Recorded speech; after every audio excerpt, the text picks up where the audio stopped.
এই বন্দা মানে কি কারণে চায় তার সৌদি আরবে আল্লাহ জানে। প্রতি সপ্তাহে তার শেভ করা লাগবো, চুল কাটা লাগবো, তারপরে প্রতি সপ্তাহে মাদ্রাসা তোমরা কোনে চায় নাকি?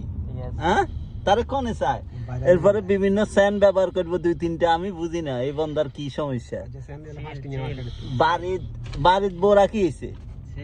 কি সিল করার জন্য তো এরকম না, সিল করবে, খাইবা দাইবা ঘুরবে, কিন্তু নিজে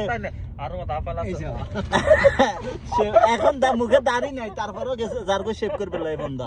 আল্লাহ জানে এই বন্ধা মাদ্রাসাত কোনে যায় নাকি তোমরা রে? হাসা করি গো নাকি মুদিরে মাইয়ে গে আছে গলা যা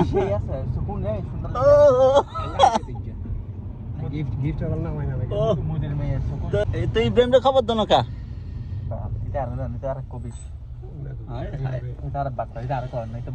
এখন কি আজকে তোমরা 5 টাকা মার্কেটে যাবে নাকি?